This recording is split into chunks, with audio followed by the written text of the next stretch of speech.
as a result, Rhonda and I kind of have taken charge of. There was a group that the Hanger Clinic was facilitating, ran by Case on Bolton. I don't know if you guys are familiar with him. He's a great man. He's taking a little bit of a leave, so he's been leading the group up to us, and we are just doing whatever we can to make sure that we have just a system of support for whoever wants to come through and see what we're all about. We want to make sure that we can help any amputee who comes to us, and anybody who's disabled at all, really. I think because we facilitate in the realms of the Hanger, it's very easy to go ahead and say amputees, but anybody with a, there are a lot of people who wear braces and etc. So if you're looking for support, if you're looking for a little, if you know somebody who's looking for support, please let us know. Or give them, we have some information. We got some flyers we're gonna hand out, just because we're here to help. We're here to help. We love to do so. And I'm gonna let Rhonda say a couple things. So like he stated, Dennis talked to me while I was at the hospital. I'll never forget the conversation, and I can't remember how we got connected. But I was telling him at the end when I was checking in, I said, this is a guy that I met a couple of years ago. His name was Dennis. I got it in my phone, and when I got there, they gave me the flyer, and I said, that's the guy. He told me about the walking school, so I was excited. But yeah, I got bit by a spider 2 years ago. I got amputation. I started going to Hanger, and they told me about the support group. I'm not really into support groups, but I came anyway. And that's where I met Ray. And so like you said, we had somebody else that was doing this, but now we're doing it. And we're just trying to do different things like activities, not just to sit around like the AA meetings. We do sit around and get to know each other, but we're trying to do like, games and stuff like that. So this week we're going to the Mint Museum.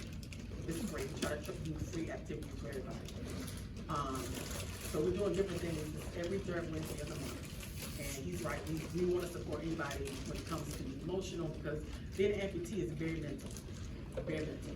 I had to break down at the hospital because I'm looking at the bathroom and I'm like, I can never get back to that bathroom. I just had a breakdown.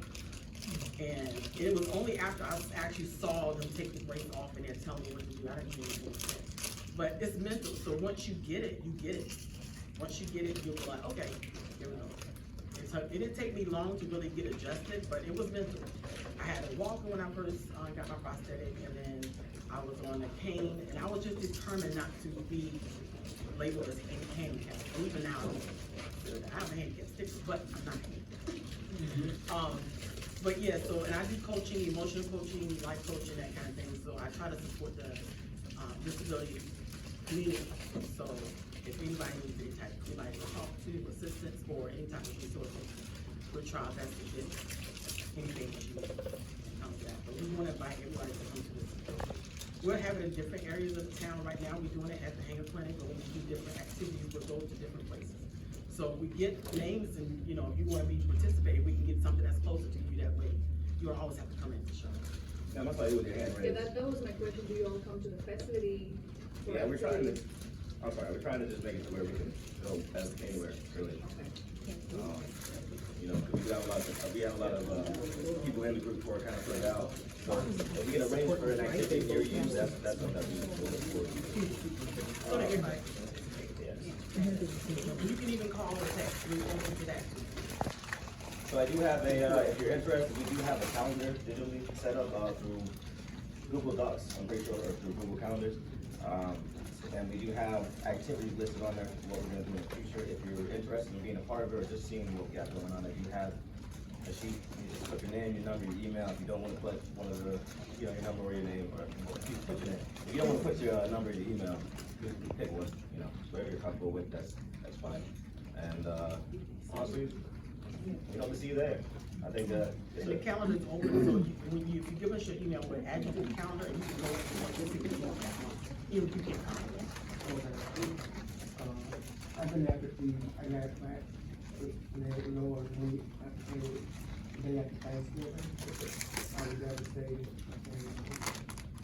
And after she hit Molly, came to the hospital and talked to me, but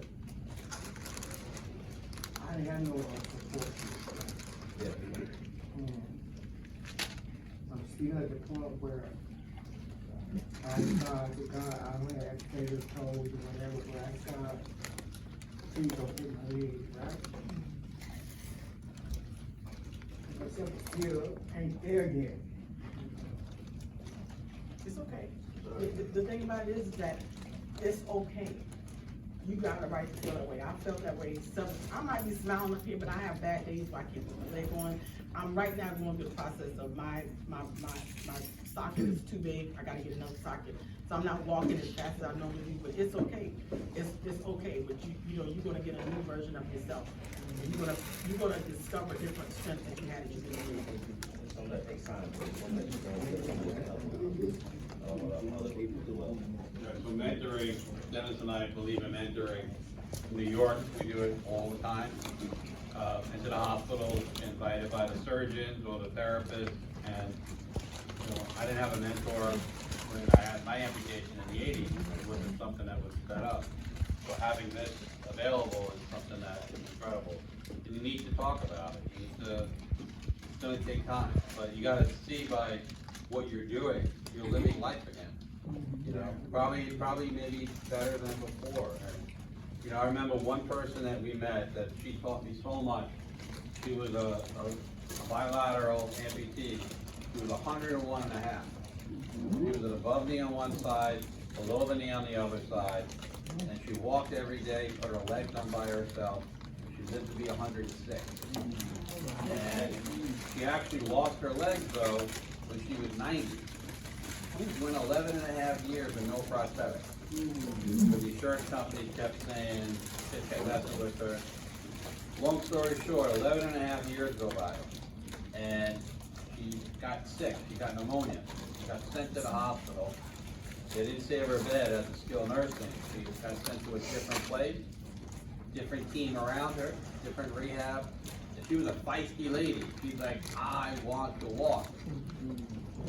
They got her more therapy, they got her prosthetic, she got up, she walked, and I always asked her, I said, why is this so important to you?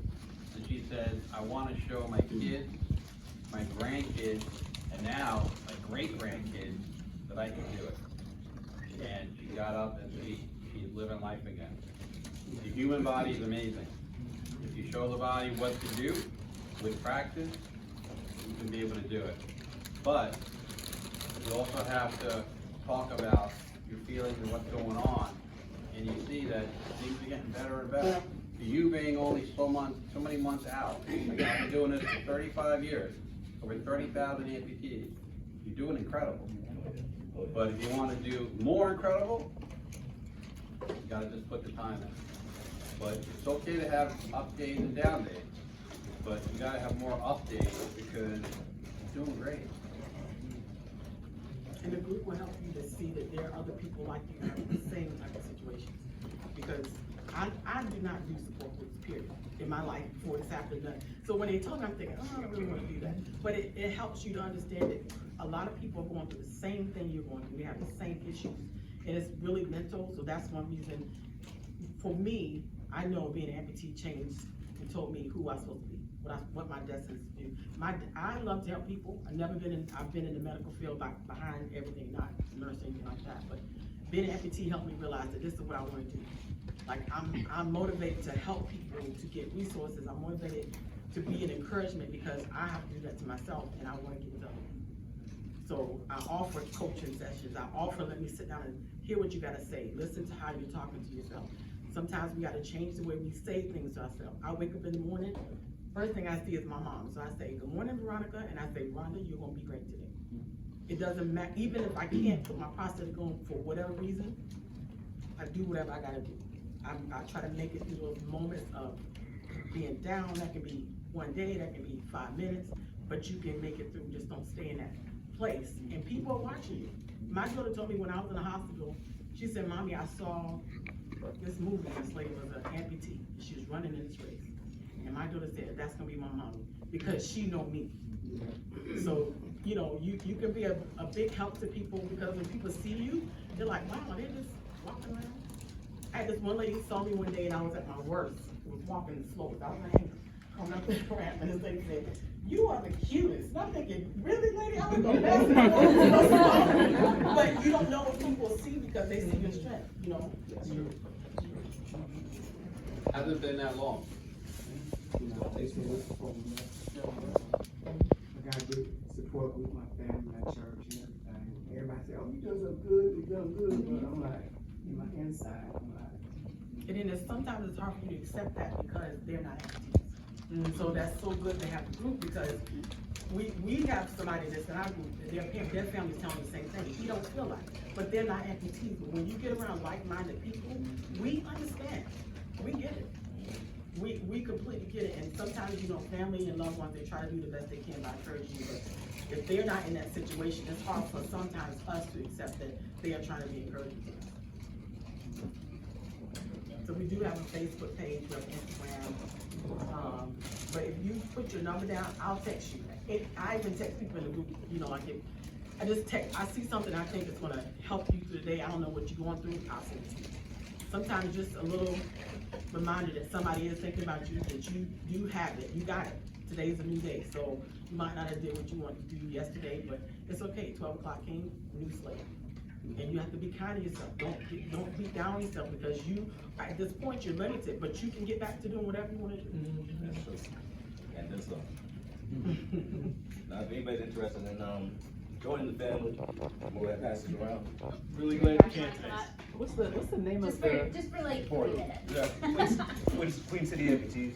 So you can find out on Facebook. And then I have some flyers. Queen City Amputee. All right, so we're gonna take a little bit more time to digest. I just made that up. Yeah, we have our guys, Drew and Rob. Oh, you smell great. Doesn't he smell good? I know. Just to, I'm good with my masculinity. Everybody, come up and smell. Come on. So we're gonna open it up for